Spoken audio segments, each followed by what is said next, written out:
Hello there, this is Carrie Rhoades. Welcome back to the Heffy Doodle YouTube channel. I am brand new to the team. This is my very first video, so I wanted to say hello, and I'm very excited to be here. Today, I am creating a card using the Prehistoric Pals stamp set.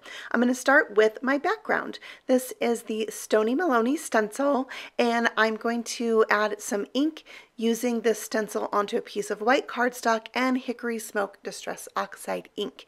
I'm using one of the makeup style blending brushes just to get a really light dusting of color. And here you can see what it looks like all finished. I love this stencil. It's so fun. All right, so we'll set that aside and now bring in the stamp set, Prehistoric Pals, and I'll stamp out some images from that as well as this volcano from the Geology Rocks stamp set.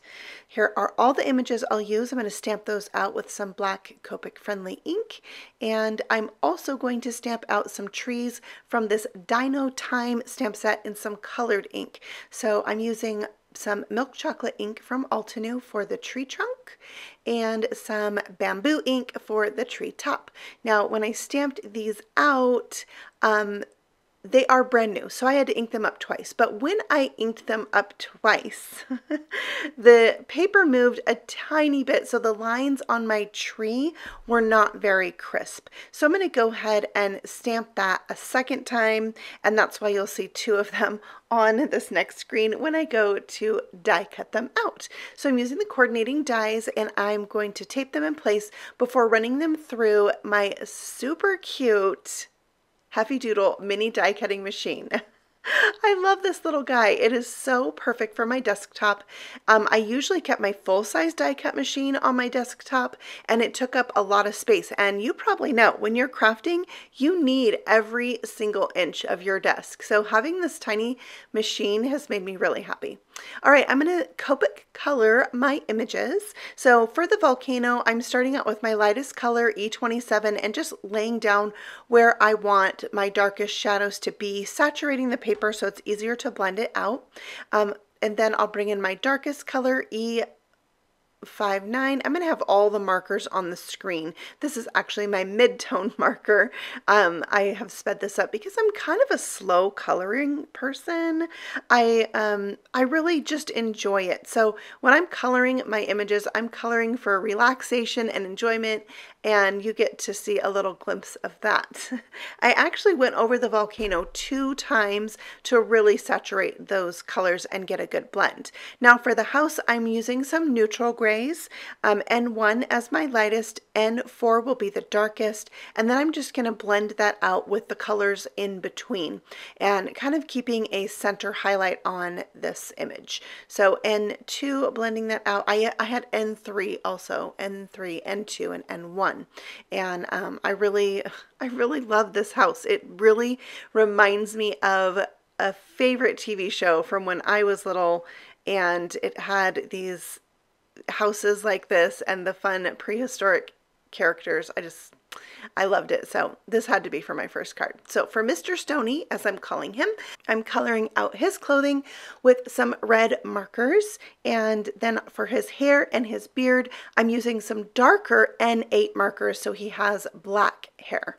And I'm going to color Mrs. Stoney's hair and skin the same way. So I'm only going to show you the coloring on his hair and skin.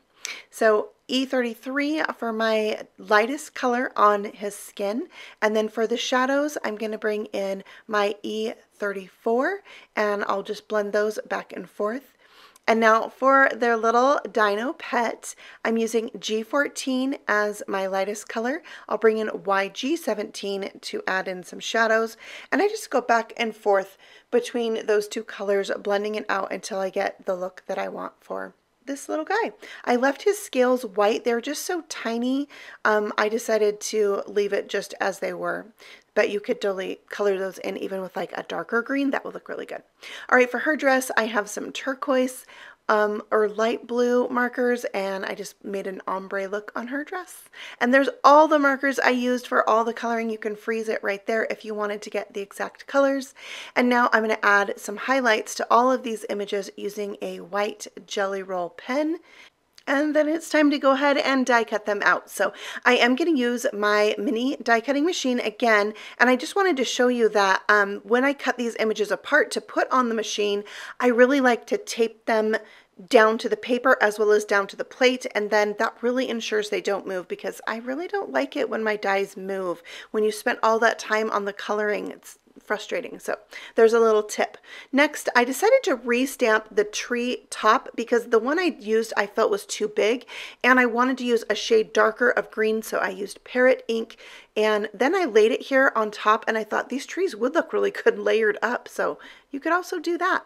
I'm using my Glubert glue from Heffy Doodle to add this volcano to my background, and then I'm going to glue down the images that are in the back, and then I'll pop up the images that are more in the front.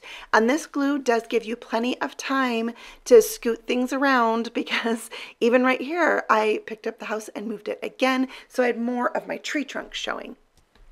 Now I'm going to add the club to Mr. Stoney's hand, and then Mrs. Stoney will hold the axe. I just think the sentiments in the set really go with the club and the axe, and I really wanted to use one of those sentiments, so I added those to their hand. I'm going to lay everything out so I can figure out good placement for my sentiment, so they're not stuck down, they're just helping me figure out where to stamp my sentiments. Then once that's stamped, I can go ahead and stick those down, and they are popped up with some foam squares. I think it's so cute. I'm going to go ahead and add this card front to a A2 size card base. And then I wanted to add some more of the images from the Prehistoric Pals set on the inside, because I really love them all. And I'm stamping them with brown ink and then adding another sentiment, have a mammoth day at the top. This card could be used for like a birthday or even like an encouraging card. I'm adding the steam lines above the volcano with Autumn Blaze ink, and that finishes up today's card. Thank you so much for stopping by and watching my very first video for Heffy Doodle. I will be back with more.